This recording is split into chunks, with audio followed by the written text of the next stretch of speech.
فضا الکرم، علم و حکمت کی مہکی فضا الکرم، الکرم الکرم اے خدا Al-Karam. Al-Karam high school, Sher Shah road, داتا نگر، بادامی باغ، لاہور۔ بسم اللہ الرحمن الرحیم۔ Al-Karam high school, Sher Shah road, داتا نگر، بادامی باغ، لاہور کی طرف سے میں حافظ محمد صدیق فیضی جماعت نہم کے طلباء و طالبات کے لیے اسلامیات کا پروگرام پیش کر رہا ہوں۔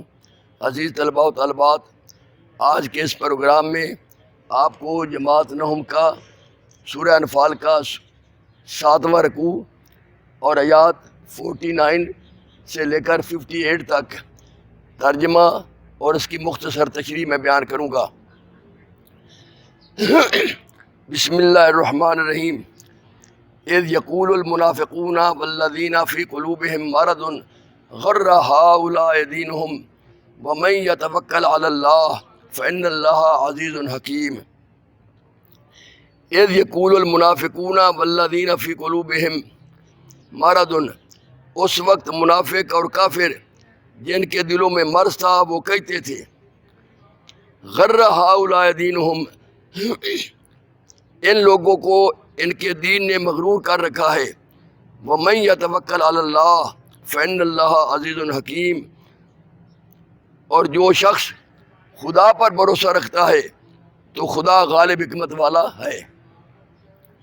اس آیہ کریمہ کا شان نزول یہ ہے کہ جب مسلمان 313 صحابہ کرام سرکار دو عالم صلی اللہ علیہ وآلہ وسلم کی سرپرستی میں غزوہ بدر میں تشریف لے جا رہے تھے، سروں پر کفن باندھے ہوئے، شوق شہادت لے کر، تو کفار نے طنزیہ انداز میں کہا کہ ان کو کیا ہو گیا ہے کہ ان لوگوں کو اپنے دین نے اتنا مغرور کر دیا ہے، اتنا غرور میں ڈال دیا ہے کہ 1000 کا لشکر ابو جہل کا، کفار مکہ کا، اور یہ 313، ان کو پتہ بھی ہے کہ یہ بڑی تعداد میں ہے، اسلحہ ان کے پاس ہے، پھر بھی یہ جنگ میں آ رہے، ان کو غرور کس بات کا ہے؟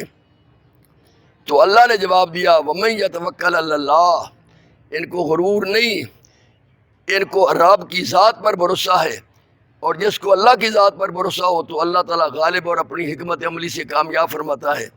علامہ اقبال نے کیا خوب یہ بات کہی ہے، کافر ہے تو شمشیر پہ کرتا ہے بھروسہ، کافر ہے تو شمشیر پہ کرتا ہے بھروسہ، مومن ہے تو بے تیغ بھی لڑتا ہے سپاہی، مومن ہے تو بے تیغ بھی لڑتا ہے سپاہی، کیونکہ مومنوں کو تعداد کے ساتھ نہیں، اللہ کی مدد پر فخر ہوتا ہے، اور اسی عاجزی کے ساتھ مومن وَمَن يَتَوَكَّلْ عَلَى اللَّهِ فَإِنَّ اللَّهَ عَزِيزٌ حَكِيمٌ۔ آگے فرمایا، وَلَوْ تَرَىٰ إِذْ يَتَوَفَّى الَّذِينَ كَفَرُوا الْمَلَائِكَةُ يَضْرِبُونَ وُجُوهَهُمْ وَأَدْبَارَهُمْ وَذُوقُوا عَذَابَ الْحَرِيقِ۔ اللہ فرما رہا ہے، اور کاش تم اس وقت کی کیفیت کو دیکھو جب فرشتے کافروں کی جانیں نکالتے ہیں، یضربون وجوہہم وادبارہم، ان کے منہوں اور پیٹھوں پر کوڑے اور لوہے کے ہتھوڑے وغیرہ مارتے ہیں، وذوقوا، اور کہتے ہیں کہ اب عذاب آتش کا مزہ چکھو۔ اس کا معنی ایک تو یہ ہے کہ جب کسی کافر کی جان نکلتی ہے تو اس وقت فرشتے اس کو مارتے ہیں، اور ایک اس کا معنی یہ ہے کہ قیامت کے دن کافروں کو ان کی پیٹھوں پر اور ان کے منہوں پر کوڑے اور ہتھوڑے وغیرہ مارے جائیں گے، اور جہنم کا کہا جائے گا کہ یہ ہے عذاب آتش کا مزہ چکھو۔ اور ایک یہ بھی معنی ہے کہ جنگ بدر میں جب کفار لڑائی کر رہے تھے تو کافر جب مرتے تھے تو اس وقت بھی فرشتے ان کی پیٹھوں پر اور ان کے منہ پر ہتھوڑے وغیرہ مارتے تھے، اور جس کے بارے میں یہ کافر کہتے تھے کہ مسلمانوں کو غرور ہے، ان کے دین نے مغرور کر رکھا ہے، اسی جنگ میں اللہ نے پر توکل کی وجہ سے مسلمانوں کو اتنی عظیم کامیابی ہوئی کہ کفار کے 70 بڑے بڑے سردار مارے گئے، جن میں ابو جہل مارا گیا، عتبہ مارا گیا، شیبہ مارا گیا، اور 70 ان کے بڑے بڑے سردار گرفتار بھی ہو گئے۔ آگے فرمایا، ذالک بما قدمت ایدیکم وان اللہ لیس بظلام للعبید، یہ سزا ان اعمال کی ہے جو تمہارے ہاتھوں نے آگے بھیجے۔ وَأَنَّ اللَّهَ لَيْسَ بِظَلَّامٍ لِّلْعَبِيدِ، اور سب جان رکھو اور یہ جان رکھو کہ خدا بندوں پر ظلم نہیں کرتا۔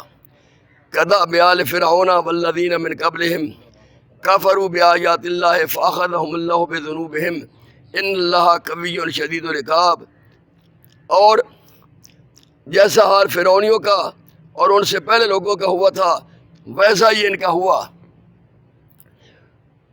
اور انہوں نے خدا کی آیتوں سے کفر کیا تو خدا نے ان کے گناہوں کی سزا میں ان کو پکڑ لیا۔ بے شک خدا زبردست اور سخت عذاب دینے والا ہے۔ اس میں بتایا کہ جس طرح حضرت موسیٰ علیہ السلام کی قوم کو یہودی جو تھے انہوں نے موسیٰ علیہ السلام کی قوم کا انکار کیا، ان کے ساتھ کفر کیا تو وہ سارے غرق ہو گئے تھے۔ اللہ تعالیٰ فرما رہا ہے کفار مکہ کو بھی کہ تم بھی میرے محبوب کی انکار کرو گے، کفر کرو گے تو جیسا حال ان کا ہوا تھا تمہارا بھی ایسے ہوگا۔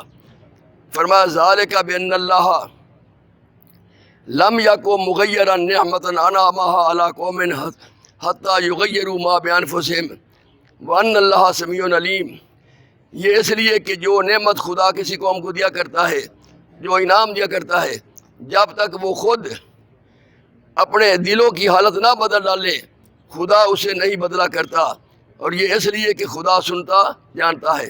اس میں بھی یہ بتایا کہ جب تک کوئی قوم خود اپنی حالت کو نہ بدلے خدا نہیں بدلتا۔ خدا نے آج تک اس قوم کی حالت نہیں بدلی، نہ ہو جس کو خیال خود اپنی حالت کے بدلنے کا۔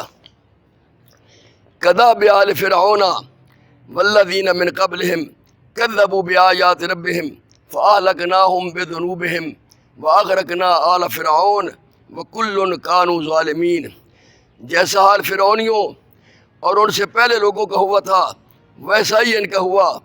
انہوں نے اپنے پروردگار کی آیتوں کو جھٹلایا اور تو ہم نے ان کو ان کے گناہوں کے سبب ہلاک کر ڈالا اور فرعونیوں کو ڈبو دیا، اور وہ سب کے سب ظالم تھے۔ اس میں بھی رب کائنات نے فرمایا کہ ان کے گناہوں کی وجہ سے ہم نے ایسا کیا، خود ہم نے نہیں کیا، وہ اس چیز کے مستحق تھے۔ ان شر الدواب عند اللہ الذین کفروا فهم لا یؤمنون، جانداروں میں سب سے بدتر خدا کے نزدیک وہ لوگ ہیں جو کافر ہیں، سو وہ ایمان نہیں لاتے۔ دنیا میں بدتر جانور ہیں، لیکن فرمایا یہ جانوروں سے بھی بدتر ہیں، کیونکہ آنکھیں کان رکھنے کے باوجود یہ حق کو نہیں سمجھتے، یہ ایمان نہیں لاتے، تو یہ سب سے بدتر ہیں۔ الذین، فرمایا ان لوگوں سے عاہدت منہم، تم نے سلوک عہد کیا ہے، ثم ینقضون عہدہم فی کل مرۃ، پھر وہ ہر بار اپنے عہد کو توڑ ڈالتے ہیں۔ وہم لا یتقون، اور وہ خدا سے نہیں ڈرتے۔ فإما تثقفنهم فی الحرب فشرد بهم من خلفهم لعلهم یذکرون، اگر تم ان کو لڑائی میں پاؤ، یہ بنی قریظہ کے بارے میں کہا جاتا ہے، یہ اس کا شان نزول کہ بنی قریظہ نے ایک دفعہ آپ سے معاہدہ کیا پھر توڑ دیا، پھر دوبارہ معاہدہ کیا پھر توڑ دیا، اور فرمایا اسی طرح کفار کی بھی عادت ہے کہ معاہدہ کر کے توڑ دیتے ہیں۔ تو اے حبیب اگر تم ان کو لڑائی میں پاؤ تو انہیں ایسی سزا دو کہ جو لوگ ان کے پس پشت ہیں، ان کے پیچھے ہیں، وہ ان کو دیکھ کر بھاگ جائیں۔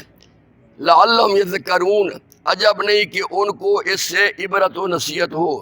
وَإِمَّا تَخَافُنَّ مِنْ قَوْمٍ خِيَانَةً فَانبِذْ إِلَيْهِمْ عَلَىٰ سَوَاءٍ، اور اگر تم کو کسی قوم سے دغا بازی کا، فریب کا خوف ہو تو ان کا عہد انہی کی طرف پھینک دو اور برابر کا جواب دو۔ ان اللہ لا يحب الخائنین، کوئی شک نہیں کہ خدا دغا بازوں کو دوست نہیں رکھتا۔ یہ ترجمہ تھا جو میں نے آپ کو بیان کیا، امید ہے کہ آپ نے سمجھ لیا ہوگا۔ اس کو یاد کرنا، بار بار پڑھنا، سمجھنا۔ اللہ تعالیٰ آپ کو اپنی حفظ و امان میں رکھے۔ خدا حافظ۔